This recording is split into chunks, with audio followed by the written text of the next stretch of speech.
ஆண்டவர் நம்மோடு கூட என்ன பேச போகிறார் என்று நாம் கவனிக்க வேண்டும். ஆண்டவர் நம்மோடு கூட இயேசு கிறிஸ்து ஆவியானவர் நம்ம மூலமா என்ன பேச போறார் என்று நாம் கவனிக்கிற நேரம் இது. அதனால யாரும் தயவு செய்து பேசாதீங்க. கொஞ்ச நேரம் தேவனுடைய வார்த்தையை கேளுங்க. அவங்களை ஆசீர்வதிக்க வந்திருக்கிறேன்னா நம்மை தேவன் ஆசீர்வதிக்க போகிறார். அதனால யாரும் பேசாம தேவனுடைய வார்த்தையை கவனமாய் கேட்கலாம்.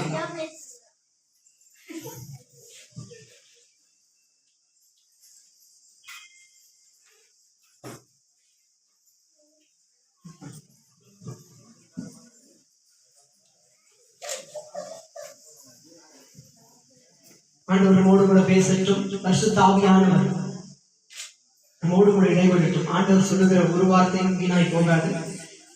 பைபிள் இருக்கிறவங்க பைபிள்ல ஒரு புஸ்தகம் இருக்கிறது. 1 பேதுரு எழுதின நிருபம் 2வது அதிகாரம் 4வது வசனத்தை வாசிக்கலாம். பைபிள் இருக்கிறவங்க பைபிள்ல 1 பேதுரு ஒரு புஸ்தகம் இருக்கிறது. 2வது அதிகாரம் 4வது வசனத்தை பைபிள் இருக்கிறவங்க எடுத்து வாசிக்கலாம். தமிழிடம் தெலுங்குல வாசிக்கலாம். 1 பேதுரு 2:4. మనుషుల చేత విసర్జింపబడినను దేవుని దృష్టికి ఏర్పరచబడినది అమూల్యమును సజీవమైన రాయను ప్రభువు యొద్దకు వచ్చిన వారై యేసుక్రీస్తు ద్వారా దేవునికి అనుకూలమగు ఆత్మ సంబంధమైన బలులను అర్పించుటకు పరిశుద్ధ యాజకులుగా ఉండనట్లు చాలు. మీరు సజీవమైన రాళ్ళ వలె ఉండవలను. తమిళ படிக்கலாமா? மனுஷரால் தள்ளப்பட்டதாயும் தேவனால் தெரிந்து கொள்ளப்பட்டதும் விலையேற பெற்றதுமாய் இருக்கிற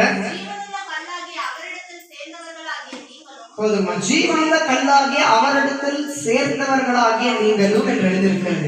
வேதவசனம் சொல்லுகிறது, மனுஷரால் தள்ளப்பட்டு இருந்தாலும் தேவனால் தெரிந்து கொள்ளப்பட்டதும் என்று சொல்லி வேதம் சொல்லுகிறது. எல்லாம் கவனமா கேளுங்க. இந்த ஆண்டவர் இயேசு கிறிஸ்து சொல்லுகிறார், மனிதர்கள் உங்களை எப்படி பார்க்கிறாங்க என்ற கணக்கு இல்ல, உங்களை தேவன் எப்படி பார்க்கிறார் என்பது எல்லாம் ஒரு கணக்கு எழுத வைக்கப்பட்டிருக்கிறது என்று இந்த வேதவசனம் சொல்லுகிறது. மனுஷங்க ஒருத்தர் எப்படி பார்ப்பாங்க? நான் பேசுறது எல்லாரும் தமிழ் புரியுதா? நான் பேசுறது புரியுதா? அதை தெலுங்குல சொல்லணுமா? யாரும் ஒன்னும் கூட சொல்ல மாட்டேங்கிறீங்களே. நான் பேசுறது எல்லாருக்கும் புரியுதுங்களா? நான் சொல்றது புரியுது எல்லாருக்கும்? மனுஷங்க நம்ம பார்க்கும்போது, மனிதர்கள் பார்க்கும்போது எப்படி பார்க்கறாங்க?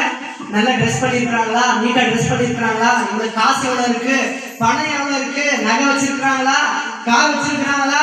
மனிதர்கள் பார்க்கறதுதான் காசை பார்ப்பாங்க, பணத்தை பார்ப்பாங்க, அந்தஸ்தை பார்ப்பாங்க. அப்படித்தானே? நம்ம கிட்ட காசு இருந்தா எல்லா சொந்தக்காரும் வருவாங்க. காசு இல்லாத கஷ்டப்படுறா யாராவது வருவாங்களா? சொல்லுங்க, யாராவது வராங்க? காசு இல்லாத நம்ம கஷ்டப்பட்டு இருக்கோம், யாராவது கிட்ட வராங்களா? ஒரு வியாதியோ பலனோ இருக்கு, யாராவது கிட்ட வராங்களா? ஆனா இயேசு சொல்றாரு, நீ எந்த நிலைமையில இருந்து ஏசப்பான்னு சொல்லி கூப்பிடும் பொழுது அவர் இறங்கி வருகிறார். ஹல்லேலூயா! சத்தமா சொல்லுங்க, ஹல்லேலூயா! ஹல்லேலூயா!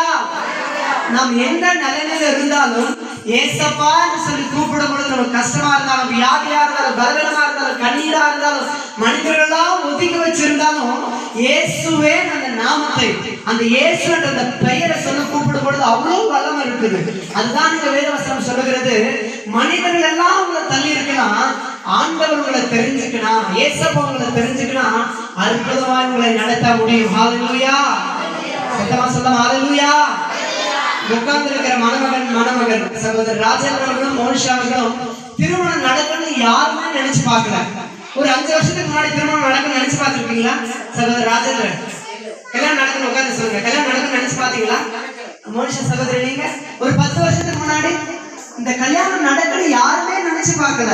ஏன்னா இயற்கைக்கு அப்பாற்பட்டது சூழ்நிலை, அவங்களால நடக்க முடியாது. யார் வாழ்க்கை கொடுக்க போறான்னு யாருமே உங்களுக்கு தெரியல, என்ன நடக்க போகுது, என்ன பண்றன்னு தெரியல. ஆனா இயேசு நினைச்சா அது அப்படியே செய்ய முடியும். ஹல்லேலூயா! சத்தமா சொல்லுங்க, ஹல்லேலூயா! இயேசு நினைச்சதை தடுக்க ஒருவராலும் முடியாது. ஹல்லேலூயா! இயேசு உங்க வாழ்க்கையை ஆசீர்வதிக்கணும்னு நினைச்சிட்டா கட்டாயமா உங்க வாழ்க்கையை ஆசீர்வதிப்பாருங்க. இயேசு உங்க வாழ்க்கையில வந்தாருன்னா பெரிய ஆசீர்வாதமா இருக்கும். ஹல்லேலூயா! இயற்கைக்கு அப்பாற்பட்ட விதத்துல நடக்கும். மனிதர்கள் எப்படி பார்க்கிறாங்க எக்காரணம் என்று அல்ல, மாறாய் தேவன் நம்மை எப்படி பார்க்கிறார் என்பதுதான் மிகவும் முக்கியம். ஆண்டவர் இங்க சொல்லுகிறார், மத்தேயு சுவிசேஷம் 11ஆம் அதிகாரம் 28ஆம் வசனத்துல, வருத்தப்பட்டு பாரம் சுமக்கிறவங்க எல்லாரும் என்னிடத்தில் வாருங்கள், நான் உங்களுக்கு இளைப்பாறுதல் தருவேன் என்று சொல்லுகிறார். நாம் ஏதோ மதம் மாறணும் ஆண்டவர் விரும்பல, மதத்தை எல்லாம் நம்முடைய மனசு மாறணும் என்றுதான் ஆண்டவர் விரும்புகிறார்.